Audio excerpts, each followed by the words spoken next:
you did such a good job addressing many of our concerns that our first question has become a little bit more complicated and has been being revised as we've been sitting here. So I hope it still makes some sense and you can find something to say. If you don't need your full 2 minutes because you've already addressed it, you don't need to go there. We can get other questions. But so it's clear only one of the 5 candidates has used the public campaign financing of Santa Fe. And so the question really in some ways is more for the other 4. Why didn't you use it? What was the complications? How should it be revised so that it would be easier to use? That would be helpful to all of us. And this time I think we're starting with Joseph because we're rotating down the line. Down the line. Thank you for the question. I think you should know that from all of us in terms of why we opted out of the public finance system. There are several reasons why I did, and I think I mentioned one of them, which is the match provision. Right now, there is no match provision. In the state public financing system, as I mentioned before, there was a match, but the match was based on the fundraising performance of the privately financed candidate, and that was struck down by the courts. What we tried to do while I've been on council is to amend our own public finance code to include such a match provision. However, we didn't have a majority that felt the same way. But the difference in what was proposed and what I still support in terms of an amendment to our own public finance code is that we have a match provision that's based on the performance of the publicly financed candidate. And there has to be limitations because we have a public financing fund and we have established caps. And so if we have multiple public finance candidates and we have a match provision and they qualify, obviously it's going to really use up any available funding in the public finance fund. So we need to figure out, we need to look at possibly raising the allowable balance, which is in our code, of the publicly financed, for the publicly financed candidates. We need to get that match provision in there. And one thing that is also an issue is the initial disbursement of the public financing. It doesn't happen until December. And that is much too late in a campaign. Campaigns begin really at Fiesta, which is the weekend after Labor Day. And so we need a series of disbursements of public financing instead of just one allocation that's made very late, in my opinion, which is December 1st. So those are the changes that I would propose and that I have proposed as your city councilor. Thank you. Thanks, that was very clear.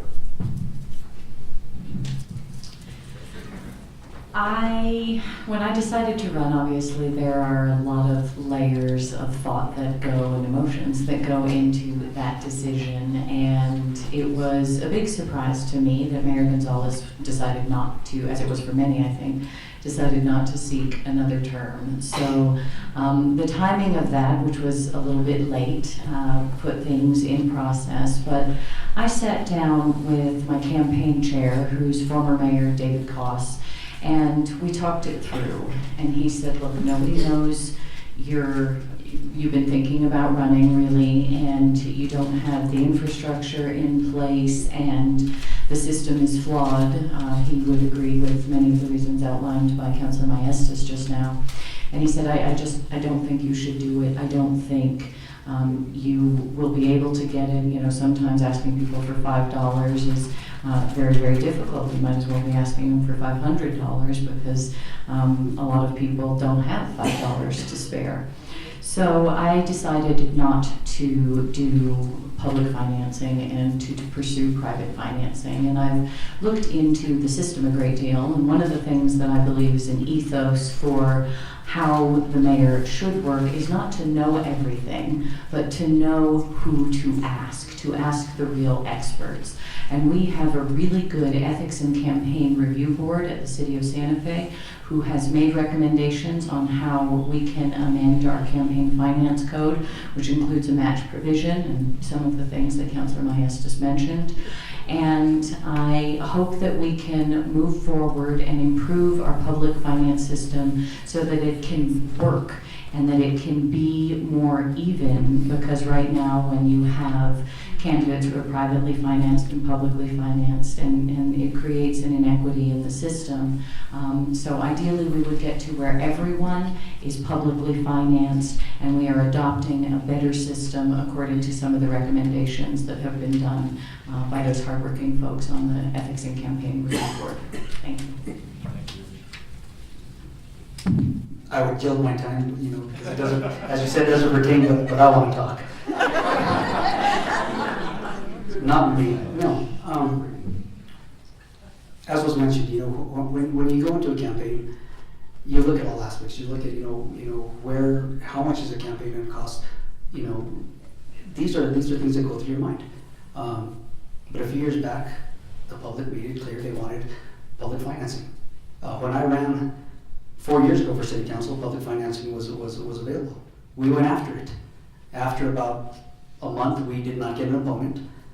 So I stopped collecting $5 contributions. I actually went to the city clerks and said, I want to give back the money, but she wouldn't let me. She said, no, it's got to go back into the fund. And I said, well, that's a bummer, because these people were, giving me the money.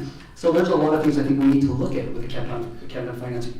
The match provision, I agree, that's something we can look at. The one that I definitely agree with Joe is the December. I got my disbursement early December. Everybody else had a huge head start. It's hard for a candidate having to order. I can't even order things. I can't even make an invoice because of the way public financing, how meticulous it is that you abide by all the laws. So these are things that we definitely need to look at. As for going after the $5, as I mentioned, it's not easy. And I think God every day that I had the greatest campaign workers, friends, relatives that are out there busting their butt every day talking to people, because that's what it takes. It takes going out there talking to people, asking for that $5 contribution. So when I hear it can't be done, it can be done. It just takes that will. And I'll leave it at that, and I'll let Alan have some extra of my time. Thank you for your contribution. I think we all agree that the current system needs improvement. And if I'm elected mayor, I will pledge to making those improvements. There are resources in our community who've been looking hard at ways to fix our current campaign public finance system. The Thornburg Foundation has a tremendous group of people who've looked hard at ways to improve the existing system. Kate's right, the ethics group has had a hard series of looks at it. So far, the city council hasn't really acted. I think the campaign season may have interrupted the effort to fix what's currently not working right. And some of it has to do with the match provision, some of it has to do with the timing, but there are also other ways in which we need to make public financing really a fair and equitable way of running for office. We also have seen that when public financing has been used in the past, it doesn't always lead to the outcome that the public wants.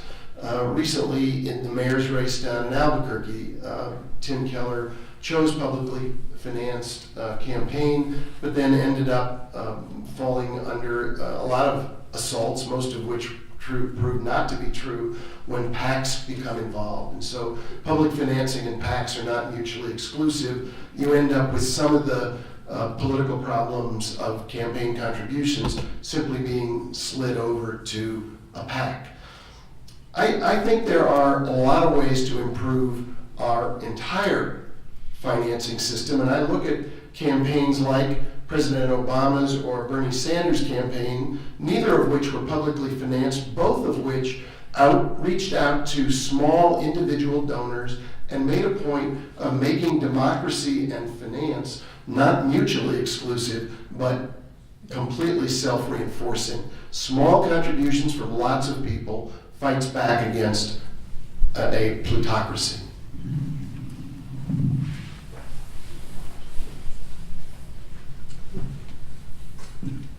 I would start with a number of items. One, after the last mayoral election, when the PACs did come into play, I did bring forward a measure to try and provide match to counter the influx of money that would come in future elections with PACs, and unfortunately, it was not a measure that was supported by the city council. There were a number of folks who voted for it, but that still lies as an opportunity as opposed to something that we were able to put in place. I do believe changes are necessary to our public financing provisions. I actually did seek public financing and missed it. I think if I had another week, I probably would have been there, but that did not happen for various reasons in the campaign. So I did go to the private side, but obviously have not made fundraising my priority in the race. I'm much more interested in values over money, and I think there are effective ways to get out one's message, although I will admit that having money allows you to get out a message and be in many more places than not having a great deal of money. But we're doing the best we can, and I think hopefully it will prevail. In terms of those changes, I think we need to look at modernizing the system. People do not carry cash.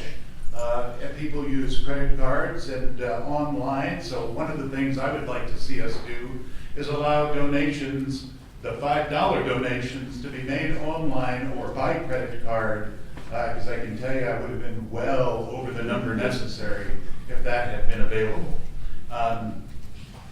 Additionally, I'm the only one who in our last budget session voted to continue funding the public financing pool, which was bypassed by the rest of the council in this current year's budget. We'll bring it back next year, but I believe firmly in it and that we need those changes.